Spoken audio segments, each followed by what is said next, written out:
Assalamualaikum and welcome to our video on larynx and tracheostomy. এখানে আমরা firstly আমাদের আলোচনা নাসোফ্যারিঞ্জিয়াল কার্সিনোমা দিয়ে শুরু করব। নাসোফ্যারিঞ্জিয়াল কার্সিনোমা হচ্ছে চাইনিজদের রোগ, চাইনিজ বা মঙ্গোলিয়ানদের মধ্যে বেশি দেখা যায় এবং এইটার এইজের একটা বায়োমোডাল ডিস্ট্রিবিউশন আছে। আর্লি 20s বা 30s যারা থাকে তাদের ক্ষেত্রে বেশি দেখা যায়, আবার আরেকটা পিক দেখা যায় আফটার 60 years of age। এছাড়া হচ্ছে এটার সঙ্গে অ্যাসোসিয়েটেড একটা ভাইরাস হচ্ছে এপস্টিন বার ভাইরাস, এটা ইমপ্লিকেটেড। আর হচ্ছে কিছু এনভায়রনমেন্টাল ফ্যাক্টরস আছে, লাইক হচ্ছে এয়ার পলিউশন, দেন হচ্ছে স্মোক এক্সপোজার, বা যারা হচ্ছে স্মোকার তাদের ক্ষেত্রেও তারা স্মোক এক্সপোজারে থাকে। আর হচ্ছে নাইট্রোজামিন কম্পাউন্ড ইনজেস্ট করে যারা, যেরকম পার্টিকুলারলি ড্রাই সল্টেড ফিশ যারা খায়, এরা হচ্ছে সবাই implicated. Aetiology of nasopharyngeal carcinoma ভাইভাতে খুব কমনলি জিজ্ঞেস করা হয়, ভাইভা কার্ডও আছে, সো এটা আমাদের জানতে হবে। এরপরে আসি আমরা সিমটমসে। যেহেতু নেজোফ্যারিংস ইনভলভ, সো আমাদের নেজাল কিছু সিমটমস থাকবে, কিছু ইউস্টিশিয়ান টিউব ব্লকেডের জন্য কিছু অরাল সিমটমস থাকবে। আবার নেজোফ্যারিঞ্জিয়াল কার্সিনোমার এক্সটেনশনটা সুপেরিয়ারলি হয়, সো কিছু নিউরোলজিক্যাল সিমটমস থাকবে, কারণ ক্যাভার্নাস সাইনাস পর্যন্ত ইনভলভড হয়ে যেতে পারে, ইভেন ব্লাইন্ডনেসও ডেভেলপ করতে পারে। তো এক্ষেত্রে ন্যাজাল সিমটমসের মধ্যে হচ্ছে ন্যাজাল অবস্ট্রাকশন, তারপর হচ্ছে যেহেতু একটা ম্যাস থাকতেছে, অবস্ট্রাকশনের পাশাপাশি সেই ম্যাসটা ব্লিড করতে পারে, অ্যাপিস্ট্যাক্সিস থাকতে পারে, আর হচ্ছে ন্যাজাল ডিসচার্জ থাকতে পারে। অরাল সিমটমসের মধ্যে হচ্ছে যেটা বললাম, ইউস্টিশিয়ান টিউব ব্লকের জন্য কন্ডাক্টিভ ডিফনেস ডেভেলপ করতে পারে, তারপর হচ্ছে ইয়ার পেইন ডেভেলপ করতে পারে। নিউরোলজিক্যাল সিমটমসের মধ্যে ক্রেনিয়াল 2 যদি ইনভলভড হয়, অপটিক নার্ভ ড্যামেজের জন্য হচ্ছে ব্লাইন্ডনেস ডেভেলপ করতে পারে। তারপর হচ্ছে যেটা বললাম ক্যাভার্নাস সাইনাস ইনভলভমেন্টের জন্য ক্রেনিয়াল 3, 4, 6 এগুলি ইনভলভড হতে পারে। এগুলো ইনভলভড হলে ডিপ্লোপিয়া, স্কুইন্ট এগুলো ডেভেলপ করতে পারে। তাছাড়া সাইনের মধ্যে যদি বলি, সাইনের মধ্যে হচ্ছে লিম্ফ নোড ইনভলভমেন্ট থাকতে পারে, সেটা হচ্ছে আমরা প্যালপেশনে দেখব যে হার্ড ফিক্সড নন টেন্ডার লিম্ফ নোড।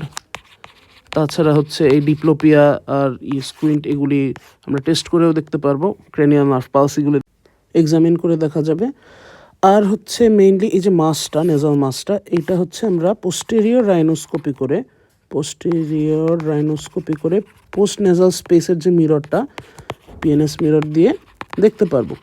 এক্ষেত্রে হচ্ছে একটা আলসারেটেড ফ্রায়াবল ব্লিডিং একটা মাস আমরা পাবো, আলসারেটেড একটা ব্লিডিং নেজাল মাস পাবো। তো এই হচ্ছে আমাদের মোটামুটি এক্সামিনেশন ফাইন্ডিংস আর হচ্ছে হিস্ট্রি থেকে যেগুলি পাবো। এরপর হচ্ছে আমাদের প্রপার ডায়াগনোসিসের জন্য আমরা একটা এক্সরে করতে পারি, এক্সরে ল্যাটারাল ভিউ করে আমরা মাসটাকে দেখতে পারি। বাট মোর ইম্পর্টেন্ট টেস্ট হচ্ছে এই যে মাসটার হচ্ছে একটা বায়োপসি নেওয়া, বায়োপসি উইথ হিস্টোপ্যাথ করে দেখা। আর সাথে হচ্ছে আমাদের এফএনএসি অফ দি সার্ভাইকাল যে সোলেন লিম্ফ নোডস, এটা বেশি ইম্পর্ট্যান্ট। এছাড়া আমরা মেটাস্টেসিস অ্যাসেস করার জন্য সিটি স্ক্যান করে বনি ইনভেশন দেখতে পারি, এমআরআই করে আমরা হচ্ছে সফট টিস্যু ইনভেশন দেখতে পারি। তো মোটামুটি আমাদের ডায়াগনোসিস। ট্রিটমেন্টের জন্য জায়গা ফাঁকা করতেছি। অন্যান্য ক্যান্সার ট্রিটমেন্টের মধ্যেও এর 3টা কম্পোনেন্ট, সার্জিক্যাল, রেডিওথেরাপি আর কেমোথেরাপি। তো এই ক্ষেত্রে মোস্ট ইম্পর্ট্যান্ট হচ্ছে radiation therapy. Radiation, particularly external beam radiation দিয়ে আর কি ট্রিটমেন্ট করা হয়, এটাই মেইনস্টে অফ ট্রিটমেন্ট। আর যদি এটা ফেল করে বা যদি সিভিয়ার নেকের ইনভলভমেন্ট থাকে আর কি, লিম্ফ নোডসগুলোর ইনভলভমেন্ট থাকে, সেক্ষেত্রে হচ্ছে সার্জিক্যাল অ্যাসিস্ট্যান্স নেওয়া হয়। আমরা হচ্ছে র্যাডিক্যাল নেক ব্লক ডিসেকশন করি। এক্ষেত্রে অ্যাডিশনাল একটা কোয়েশ্চেন আসতে পারে যে এখানে ক্রেনিয়াল 11 জেনার স্পাইনাল অ্যাক্সেসরি এটা থাকে, এটা প্রিজার্ভ করা হয় কিনা। এক্ষেত্রে প্রিজার্ভ করা হয় না, এটা জেনে রাখলেই হলো। আর কেমোথেরাপির মধ্যে মেথোট্রেক্সেট এবং ভিনক্রিস্টিন দেওয়া হয় বলে আর কি কিতাবে লেখা আছে, so that's something to keep in mind. But main stay of treatment হচ্ছে রেডিয়েশন থেরাপি। তো এই হচ্ছে আমাদের নেসোফ্যারিঞ্জিয়াল কার্সিনোমা নিয়ে গেল। এরপর হচ্ছে আমরা রেডিক্যাল নেক ডিসেকশনে আসি। নেক ডিসেকশন বিভিন্ন কায়দার আছে, তার মধ্যে র্যাডিক্যাল নেক ডিসেকশন একটা, যেখানে দুনিয়ার যা কিছু আছে সব কেটে ফেলা হয় নেকের। এছাড়া হচ্ছে মডিফাইড আছে, মডিফাইডে হচ্ছে কিছু স্ট্রাকচার প্রিজার্ভ করা ট্রাই করা হয়, এটা আবার টাইপ 1, 2, 3 আছে। আবার হচ্ছে সিলেক্টিভ আছে, সিলেক্টিভে হচ্ছে কোন এরিয়ার লিম্ফ নোডটাকে কাটা হইতেছে তার উপর ডিপেন্ড করে সিলেক্টিভ আছে। এর মধ্যে সুপ্রাহায়োয়েড, তারপর হচ্ছে ল্যাটারাল, পোস্টেরিয়র ল্যাটারাল, অ্যান্টেরিয়র, অনেক টাইপের আছে। তারপরে হচ্ছে আমাদের এক্সটেন্ডেড আছে, বাট আমরা রেডিক্যালি আমাদের আলোচনাটা রাখার ট্রাই করি। রেডিক্যাল নেক ডিসেকশনের মেইন কম্পোনেন্টগুলোর মধ্যে lymph nodes group 1 to 5। Group 1-এর মধ্যে মেইনলি আমাদের সাবমেন্টাল, সাবম্যান্ডিবুলার আছে 2, 3, 4, এগুলি আমাদের জুগুলার ভেইনের আশেপাশে, ইন্টারনাল জুগুলার ভেইনের যে সারাউন্ডিং লিম্ফ নোডগুলো আছে এগুলো 2, 3, 4, আর 5 হচ্ছে পোস্টেরিয়র ট্রায়াঙ্গেলের লিম্ফ নোডগুলি, এগুলি সব কেটে ফেলা হয়। ইন্টারনাল জুগুলার ভেইনের প্রসঙ্গ আসছে, সেটাকেও কেটে ফেলা হয়। এগুলি আশেপাশে লিম্ফ নোড কাটতে গেলে এটারও ড্যামেজ হওয়ার চান্স আছে, এটারও কেটে ফেললাম। তারপর হচ্ছে মাসেল কাটা হয়, পার্টিকুলারলি ওমোহায়োয়েড মাসেল, আর হচ্ছে স্টার্নোক্লিনোমাস্টয়েড মাসেলের স্টার্নাল হেড আর মাস্টয়েড হেড সম্ভবত কেটে ফেলা হয়। তারপরে আর কাটা হয় প্যারোটিড গ্ল্যান্ডের টেইল, প্যারোটিড টেইল লিখলাম এখানে। সাবম্যান্ডিবুলার গ্ল্যান্ড কেটে ফেলা হয়, আর হচ্ছে ক্র্যানিয়াল 11 যেটা স্পাইনাল অ্যাক্সেসরি, এটাও কেটে ফেলা হয়। তো এটা আর কি ইন্ডিকেশন আছে কিছু এই রেডিক্যাল নেক ডিসেকশনের। পার্টিকুলারলি হচ্ছে যদি ক্যান্সার হয় এবং সেই ক্যান্সার যদি N3 লেভেল পর্যন্ত ইনভলভমেন্ট হয়, N3 ইনভলভড নেক ডিজিজ বললাম। তারপরে হচ্ছে যদি কোনো disease involving spinal accessory plus minus jugular vein, সেক্ষেত্রে এগুলি প্রিজার্ভ করার উপায় নেই, সো এগুলো সহ আশেপাশে গাইটে ফেলা হয়। মানে এগুলো সব ক্যান্সারের কথাই আলোচনা হইতেছে। আর এছাড়া হচ্ছে যদি রেডিয়েশন থেরাপি ফেল করে, যেটা আমরা একটু আগে বললাম, রেডিয়েশন থেরাপি যদি ফেল করে এবং যদি রিকারেন্ট টিউমার থাকে, তো এই ক্ষেত্রে হয়। আবার হচ্ছে স্যালভেজ সার্জারি হিসাবেও এটা কেটে ফেলা হয়, salvage surgery in post chemotherapy, radiation therapy. এই তো মোটামুটি আমাদের ইসের রেডিক্যাল নেক ডিসেকশন। এটা খুব একটা ইম্পর্ট্যান্ট না, জাস্ট নাইস টু নো হিসাবে বললাম। এরপরে আসি আমরা আমাদের মেইন আলোচনায়, আমাদের ল্যারিংস অ্যান্ড কেয়ার যে ডিজিজগুলি, এইটার যে মেইন দুইটা symptom, hoarseness of voice and stridor. তো এই কজোলজিগুলি নিয়ে একটু যদি আমি বলি, hoarseness of voice mainly occur করে ল্যারিংসের যে কোনো প্যাথোলজির জন্য। ল্যারিংসের যে ফ্লোর যদি কোনো অবস্ট্রাকশন হয়, ল্যারিংসের যদি প্যারালাইসিস হয়, যে নার্ভটা ল্যারিংসকে সাপ্লাই দিচ্ছে, ল্যারিংসের কর্ডগুলি যদি ফিক্সড হয়, যদি ট্রমা হয় ল্যারিংস ইনফ্লেমড যদি হয়, যে কোনো কিছুতেই আর কি হতে পারে। সো আমরা যদি ইন্ডিভিজুয়াল কজের মধ্যে চাই, ল্যারিঞ্জিয়াল ইনফ্ল্যামেশন যদি হয়, অ্যাকিউট ইনফ্ল্যামেশনের মধ্যে অ্যাকিউট ল্যারিঞ্জাইটিস, ডিপথেরিয়া, এগুলি কজ হতে পারে। ক্রনিকের মধ্যে হচ্ছে অ্যাট্রোফিক ল্যারিঞ্জাইটিস হইতে পারে, তারপরে হচ্ছে টিবি হইতে পারে, সিফিলিস হইতে পারে, এগুলি সব ইনফ্ল্যামেটরি কজগুলি। তারপর হচ্ছে টিউমারের জন্য অবস্ট্রাকশন হতে পারে ল্যারিঞ্জিয়াল ফ্লোতে, বিনাইন টিউমার, ম্যালিগনেন্ট টিউমার, দুইটাতেই। বিনাইন টিউমারের মধ্যে প্যাপিলোমা, হিম্যানজিওমা, এগুলি হচ্ছে করতে পারে, হর্সনেস অফ ভয়েস করতে পারে। ম্যালিগনেন্সির মধ্যে সিএ ল্যারিংস 1 নম্বর কজ, এবং সিএ ইসোফেগাস যদি ল্যারিংসে এক্সটেন্ড হয়, সিএসও এক্সটেনশন, এগুলি হচ্ছে হর্সনেস অফ ভয়েস করতে পারে। কর্ড ফিক্সেশন, পার্টিকুলারলি আর্থ্রাইটিসে দেখা যায়, এই ক্ষেত্রে হর্সনেস অফ ভয়েস হতে পারে। কনজেনিটাল কজেস আছে কিছু, like laryngeal web, laryngeal atresia, laryngeal stenosis, এগুলি সব হচ্ছে causes of hoarseness of voice.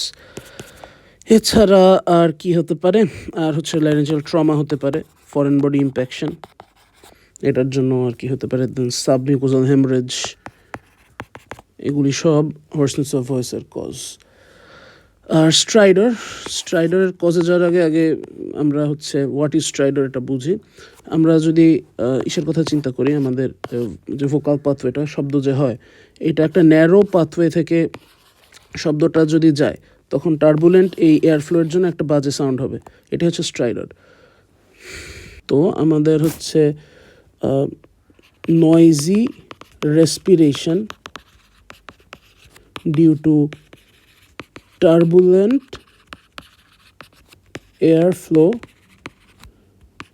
through narrow space বা প্যাসেজটা অ্যাপ্রোপ্রিয়েট বেশি।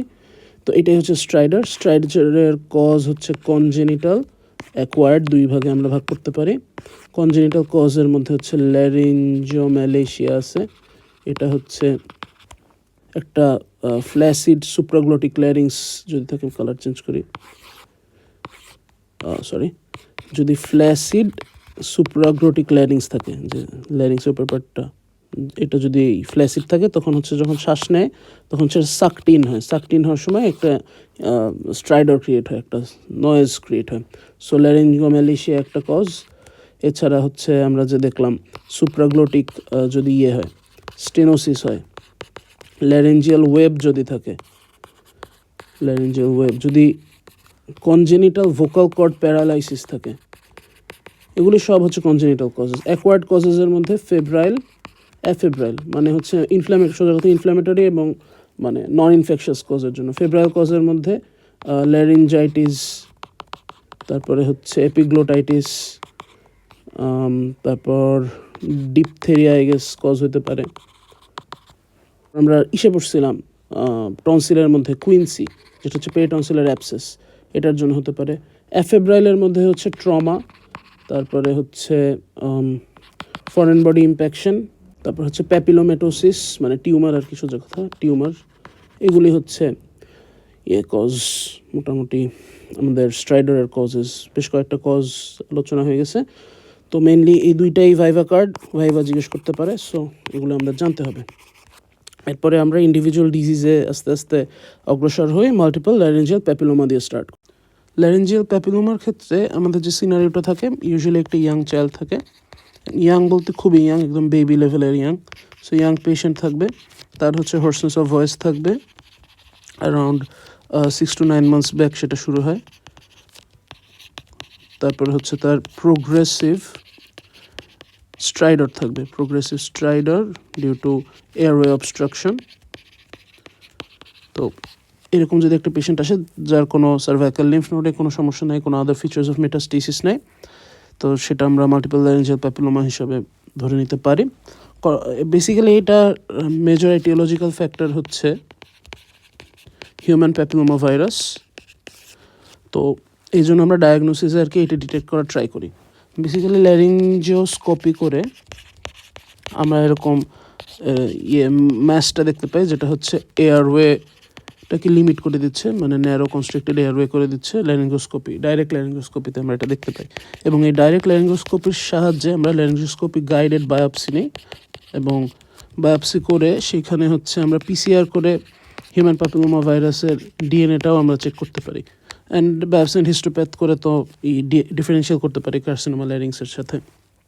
তো এই হচ্ছে আমাদের ডায়াগনোসিস। Treatment straight forward. এক্ষেত্রে হচ্ছে যদি সিভিয়ার অবস্ট্রাকশন হয়, সিভিয়ার স্ট্রাইডার হয়ে একদম পুরো এয়ারওয়ে ব্লকড হয়ে যায়, ইমার্জেন্সি ট্র্যাকিওস্টোমি করা লাগতে পারে, ইমার্জেন্সি ট্র্যাকিওস্টোমি। বাট এটা ইলেকটিভলি ট্র্যাকিওস্টোমিটা খুব একটা রেকমেন্ডেড না, কারণ হচ্ছে এটার জন্য হচ্ছে এইচপিভিটা স্প্রেড করতে পারে অন্য অন্য সাইটে। বাট ম্যাক্সিমাম কেসে আমাদের যে সিনারিওটা দেওয়া হবে অবস্থা খারাপ থাকবে, সো ইমার্জেন্সি ট্র্যাকিওস্টোমি করা লাগতে পারে। সো এভাবে আমরা এয়ারওয়ে ম্যানেজমেন্ট করছি। এরপরে হচ্ছে আমাদের মাইক্রো ল্যারিঞ্জিওস্কোপি অথবা লেজার দিয়ে, কার্বন ডাইঅক্সাইড লেজার দিয়ে এক্সিশন অফ প্যাপিলোমা করতে হবে। এটাই হচ্ছে আমাদের মেইন সার্জারি। তো এটা এক্সিশন করতে হবে, আর সাথে হচ্ছে মেডিকেল ম্যানেজমেন্ট আছে কিছু, এগুলি রিলেটিভলি ওল্ড, ইন্টারফেরন গামা বা রিবাভাইরিন দিয়ে ট্রিট করতে হয়। তো এগুলি something to keep in mind. আর একটা কথা বলা হয় যে আসলে এটা স্পন্টেনিয়াসলি রিজলভও হতে পারে অ্যাডোলেসেন্সের সময়, পিউবার্টি হলে এটা স্পন্টেনিয়াসলি রিজলভ হতেও পারে। তো এই মোটামুটি আমাদের মাল্টিপল ল্যারেঞ্জিয়াল প্যাপিলোমা। এরপর আমরা আসি আমাদের ফাইনাল ডিজিজ আজকে, সেটা হচ্ছে carcinoma of the larynx. Carcinoma ল্যারিংসের জন্য সিনারিওটা কাইন্ড অফ ডিফারেন্ট হবে। এখানে হচ্ছে একটা ওল্ড ম্যান থাকবে, আনলাইক প্যাপিলোম্যাটোসিস যেখানে হচ্ছে ইয়াং চাইল্ড ছিল, 60s or 70s একটা ওল্ড ম্যান থাকবে যার হিস্ট্রি অফ স্মোকিং থাকতে পারে, or history of occupational exposure like asbestos ফ্যাক্টরিতে যদি কাজ করে, উড ডাস্ট নিয়ে যদি কাজ করে থাকে, এইসব ক্ষেত্রে আর কি দেখা যায় মেনলি। তার history of hoarseness of voice, stridor থাকবে, সাডেন অনসেট রিলেটিভলি। এবং সাথে হচ্ছে তার লিম্ফ নোডের সোয়েলিংয়ের থাকবে, সার্ভাইকাল লিম্ফ নোড সোয়েলিংয়ের হিস্ট্রি থাকবে, ওয়েট লস বা অন্য অন্য ক্যান্সারের আর কি যে ম্যালিগনেন্সির যে সিমটমগুলো এগুলো থাকতে পারে। আর যদি খুব দয়ালু স্যার হয় আমাদের আরও হিন্ট দিতে চায়, ফ্যারিঞ্জিয়াল এক্সটেনশন হিস্ট্রি থাকতে পারে। এটা আসলে দয়া না কনফিউশনের জন্য দেওয়া শিওর না, বাট এটারও হিস্ট্রি থাকতে পারে। আমি ইনডেপথ ক্লিনিক্যাল ফিচার বলতেছি। আমাদের মেইনলি ফিচার থাকবে ল্যারিঞ্জিয়াল, আর যদি ফ্যারিংস ইনভলভ করে ফ্যারিঞ্জিয়াল, আর হচ্ছে আদার যে ফিচার্স অফ ম্যালিগনেন্সি এগুলো থাকতে পারে, ম্যালিগনেন্সি আর স্প্রেড। তো ল্যারিঞ্জিয়াল ফিচার্সের মধ্যে আমাদের থাকবে হোর্সনেস অফ ভয়েস, স্ট্রাইডর। ফ্যারিঞ্জিয়াল ফিচার্সের মধ্যে আমাদের মেইনলি থাকতেছে dysphagia, Soar throat, dysphagia and Soar throat, এই দুইটাই মেইন থাকবে। সাথে হচ্ছে ইয়ার রেফার্ড পেইন থাকতে পারে, সো রেফার্ড ওটালজিয়া থাকতে পারে, এটাও আমরা বলে দিতে পারবো। আর ম্যালিগনেন্সি স্প্রেডের জন্য হচ্ছে লিম্ফ নোড সোয়েলিং থাকবে, যেটা হচ্ছে হার্ড, নন টেন্ডার, ফিক্সড। তারপরে হচ্ছে ওয়েট লসের হিস্ট্রি থাকবে, এই জিনিসগুলো আর কি থাকতে পারে। তো এই আমাদের ক্লিনিক্যাল ফিচার্স। ডায়াগনোসিসের জন্য ওই তো আমরা ডাইরেক্ট ল্যারিঙ্গোস্কোপি করে দেখব, এবং সাথে হচ্ছে তার গাইডেড নেব, বায়োপসি নিব ফর হিস্টোপ্যাথ। তো আমরা ডাইরেক্ট ল্যারিঙ্গোস্কোপি করে এক্সটেন্ট অফ ম্যাসও দেখতে পারি, extent of lesion, vocal cord involved হয়েছে কিনা, ভোকাল কর্ডের মোবিলিটি আছে কিনা, এগুলি। আর বায়োপসি করে হচ্ছে আমরা কনফার্ম করতেছি হিস্টোপ্যাথ করে বায়োপসি নিয়ে যে আসলে ক্যান্সার আছে কিনা। যখন আমরা শিওর হয়ে গেলাম যে এখানে আমাদের ক্যান্সার অফ ল্যারিংস হয়েছে, ডিসপ্লেশিয়া সিরিয়াস অবস্থা, তখন হচ্ছে আমরা আদার রেডিওগ্রাফিক্যাল টেস্টগুলো করি, সিটি, এমআরআই করে এক্সটেন্ট অফ লেশনটা দেখে নিই। তো এই মোটামুটি আমাদের হচ্ছে ডায়াগনোসিস। এরপর ট্রিটমেন্ট হচ্ছে যাওয়ার আগে আমি একটু স্টেজিংটা দেখাই আর এই জায়গাটা ক্লিয়ার করে নিই। স্টেজিং যেটা, এটা একটু আমরা যদি বোঝার ট্রাই করি, আমাদের এই ধরলাম হচ্ছে ল্যারিংসের বিভিন্ন তো ভাগ আছে ডিপেন্ডিং অন সাইট, উপর থেকে হচ্ছে সুপ্রাগ্লটিক পার্ট আছে, গ্লটিক পার্ট আছে, অনেক কিছু আছে। তো যদি এমন হয় যে একটা সিঙ্গেল লেশন আছে, সেটাকে আমরা বলি T1A। যদি এমন হয় যে একাধিক লেশন আছে বাট এটা হচ্ছে একটাই রিজিয়নের মধ্যে কনফাইন্ড, সেটাকে আমরা বলি T1B। যদি এমন হয় যে multiple regions involved but vocal কর্ডটা মোবাইল, এটাকে আমরা বলবো T2। দেখা গেল যে ভোকাল কর্ড আর মোবাইল নাই, vocal cord fixed but at least লেশনটা ল্যারিংসের মধ্যে আছে, T3। দেখা গেল যে ল্যারিংসের মধ্যেও কনফাইন্ড নাই, outside of larynx, oesophagus, thyroid এইসব হচ্ছে ইনভলভ করে ফেলছে, নেকে চলে গেছে, T4।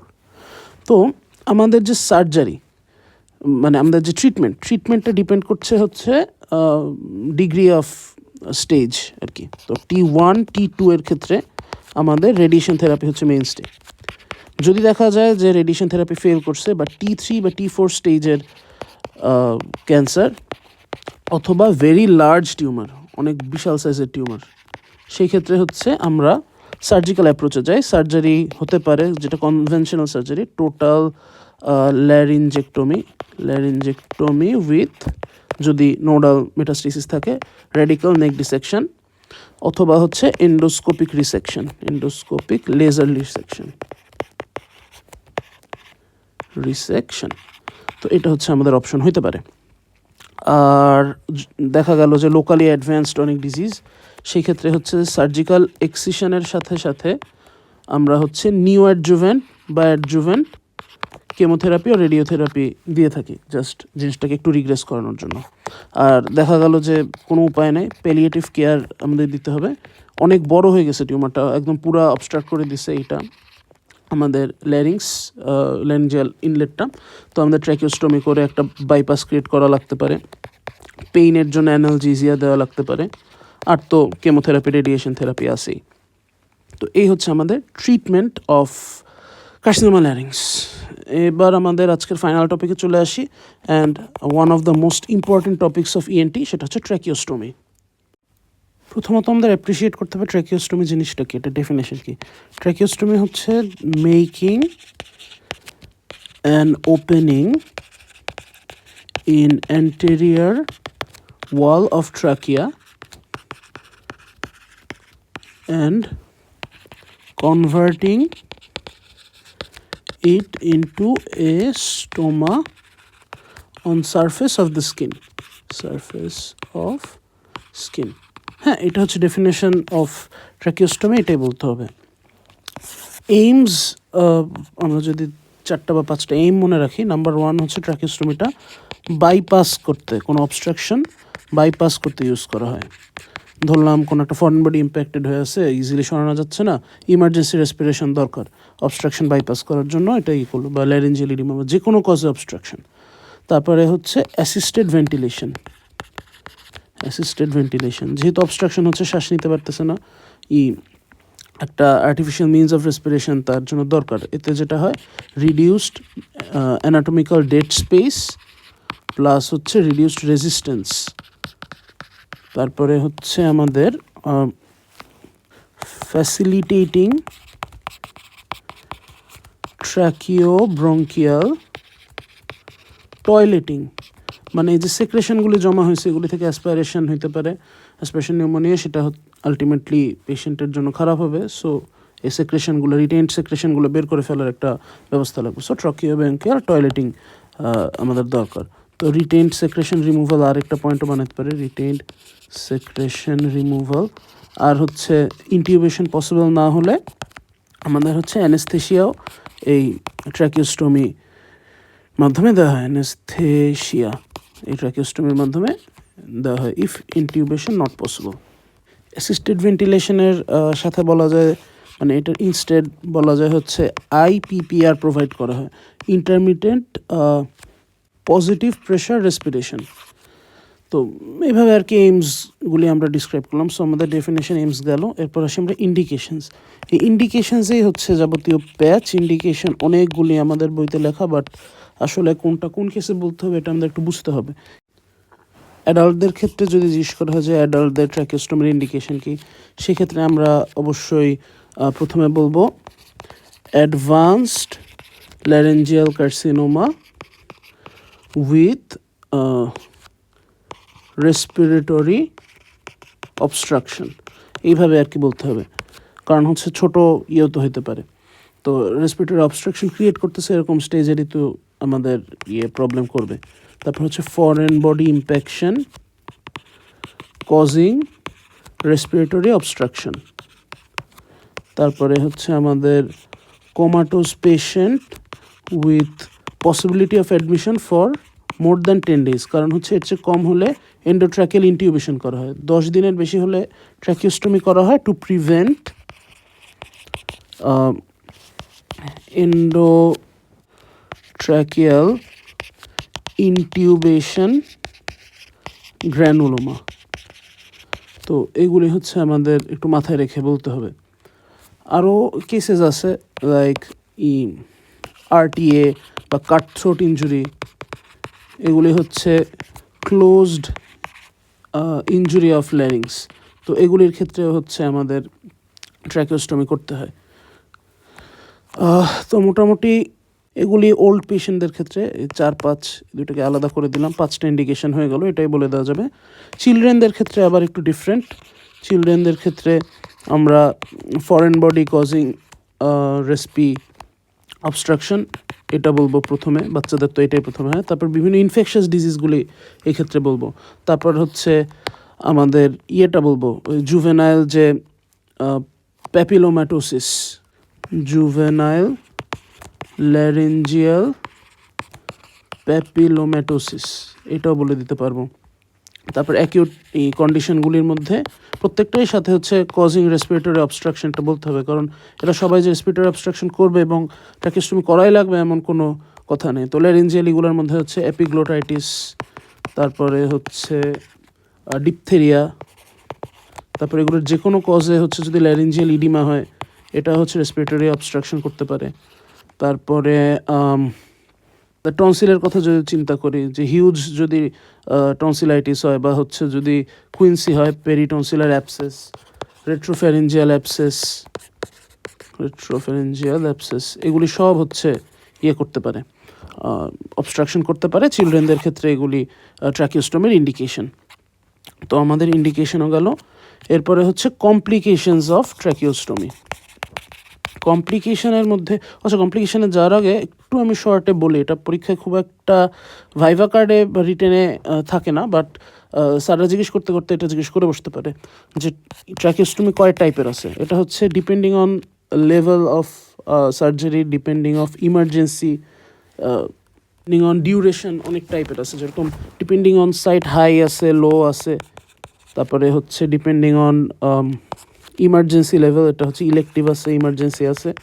তারপরে হইতেছে পার্মানেন্ট আছে, টেম্পোরারি আছে, কতদিন থাকবে ডিউরেশনের উপর ডিপেন্ড করে, পার্মানেন্ট আর টেম্পোরারি, এরকম টাইপ আছে। তো ইলেকটিভ আর ইমার্জেন্সি এইগুলি নিয়েই মেনলি আর কি আলাপ হয়।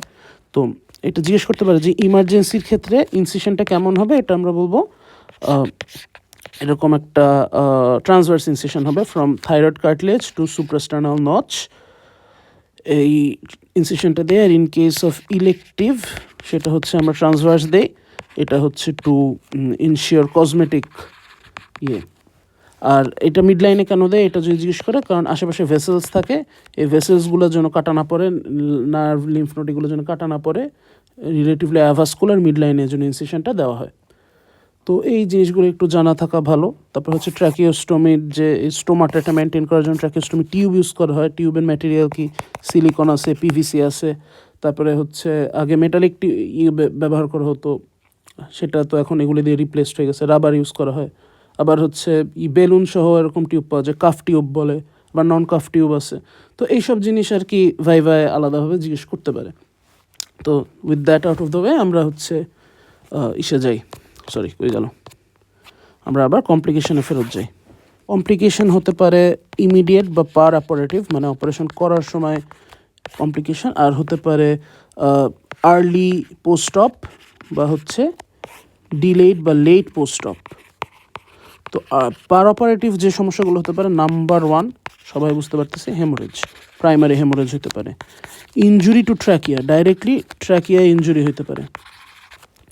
Injury to surrounding structures, surrounding স্ট্রাকচার্সের মধ্যে আছে রিকারেন্ট ল্যারিঞ্জিয়াল নার্ভ আছে, তারপর হচ্ছে ভেসেলস আছে, মেজর ভেসেলস, যেরকম ক্যারোটিড আর্টারি আছে, পিছনে ইসোফেগাস আছে, ইসোফেগাসে পারফোরেশন হয়ে যেতে পারে, অনেক সমস্যা হচ্ছে। তো এগুলো আর কি আমরা ইমিডিয়েট বলবো। আর্লি পোস্ট অপের মধ্যে হচ্ছে রিয়াকশনারি বা সেকেন্ডারি হেমোরেজ হইতে পারে। তারপরে হইতেছে হইতে পারে মেজর একটা হচ্ছে অ্যাপনিয়া ডেভেলপ করতে পারে। এই জন্য মানে এটা বেসিক্যালি যে partial pressure of carbon dioxide, এতক্ষণ তো আর কি অবস্ট্রাকশন ছিল, কার্বন ডাইঅক্সাইডটা আটকানো ছিল। এই কার্বন ডাইঅক্সাইড হচ্ছে একটা রেসপিরেটরি ড্রাইভের স্টিমুলেন্ট। তো হঠাৎ করে আমি ওপেন করে দিলাম, কার্বন ডাইঅক্সাইডটা বের হয়ে গেল, তো এই ড্রাইভটা চলে যাওয়ার কারণে অ্যাপনিয়া ডেভেলপ করতে পারে। এই জন্য এই যে টিউবের উপর একটা আঙুল দিয়ে 5 সেকেন্ডের মতো, কয়েক সেকেন্ড আর কি স্টপ করে দেওয়া হয়, কার্বন ডাইঅক্সাইডটা বিল্ড আপ হওয়ার একটা সুযোগ দেয়। তারপরে হচ্ছে আবার ছেড়ে দেওয়া হয় যেন আর কি রেসপিরেশনটা কন্টিনিউ করে। অ্যাপনিয়া খুব ইম্পর্টেন্ট। এছাড়া হচ্ছে সার্জিক্যাল এমফাইসেমা অ্যান্ড নিউমোপেরিটোনিয়াম, নিউমোমিডিয়াস্টিনাম ডেভেলপ করতে পারে, মানে বাতাস চলে আসছে সে তো একটা কাটছোট ইনজুরি, গলা কাইটে দিছি, এখানে হচ্ছে ভিতরে বাতাস চলে আসতে পারে। তো এইসব সমস্যাগুলো হতে পারে। তারপর হচ্ছে টিউবের বিভিন্ন কমপ্লিকেশন হতে পারে, টিউব অক্লুশন হতে পারে, লুমিনাল অক্লুশন, মানে টিউবের যে লুমেন্টার অক্লুশন হতে পারে, টিপ অক্লুশন। তারপর হচ্ছে টিউব এক্সট্রুশন, বের হয়ে আসতে পারে। তারপর হচ্ছে টিউবটা ডিসপ্লেসড হতে পারে, ডিসপ্লেসমেন্ট, এরকম অনেক সমস্যা হতে পারে পোস্ট অপ। তো অক্লুশন, এক্সট্রুশন, ডিসপ্লেসমেন্ট, এই জিনিসগুলো মাথায় রাখতে হবে। ডিলেড পোস্ট অপের মধ্যে আছে হচ্ছে ইনফেকশন, তারপর হচ্ছে ফিস্টুলা যদি হয়, ট্র্যাকিওসোফেজিয়াল ফিস্টুলা, তারপরে হইতেছে ট্র্যাকিওকিউটেনাস ফিস্টুলা, ডিক্যানুলেশনের জন্য সমস্যা হতে পারে, ডিক্যানুলেশন ডিফিকাল্টিজ, এই জিনিসগুলো আমাদের একটু মাথায় রাখতে হবে। তো মোরলেস এই আমাদের আলোচনা কমপ্লিকেশন নিয়ে। ফাইনালি হচ্ছে আমরা পোস্ট অপ ম্যানেজমেন্ট নিয়ে একটু আলাপ করে এই জিনিসটার একটা সমাপ্তি টানবো, পোস্ট অফ ম্যানেজমেন্ট। তো নাম্বার 1 আমাদের পোস্ট অপ ম্যানেজমেন্ট হচ্ছে পেশেন্টকে প্রপড আপ পজিশনে রাখতে হবে, প্লাস হচ্ছে তাকে অ্যাম্বুলেশনের এনকারেজ করতে হবে, তাকে হাঁটাচলা করার একটা দিতে হবে, এনকারেজমেন্ট দিতে হবে। একদম সবসময় বসে শুয়ে থাকলে তো সমস্যা, কমপ্লিকেশন ডেভেলপ করতে পারে। তারপরে হচ্ছে আমাদের তাকে মনিটরিংয়ে রাখতে হবে। মনিটর কী কী মনিটর করবো? যে একটা টিউব বসালাম, এই টিউবটা কাজ করতেছে কিনা ঠিক মতো, প্রপারলি ড্রেনেজ হচ্ছে কিনা। নাম্বার 2, এই যে একটা টিউব বসালাম কেটে, এখানে হচ্ছে ব্লিডিং হচ্ছে কিনা। নাম্বার 3, যে লেট পোস্ট অপ কমপ্লিকেশনগুলো ডেভেলপ করতেছে কিনা, এখানে কোনো ওই টিপের অক্লুশন, তারপর হচ্ছে লুমেন অক্লুশন, আরও কী কী ছিল, যে টিউব এক্সট্রুশন, তারপরে হচ্ছে আমাদের টিউব ডিসপ্লেসমেন্ট, এই জিনিসগুলো হচ্ছে কিনা এটা আমাদের নজরে রাখতে হবে। সব এগুলো আর্লি কমপ্লিকেশনগুলো। তো মনিটরিংয়ের পর আমরা হচ্ছে টিউবের কেয়ার করব।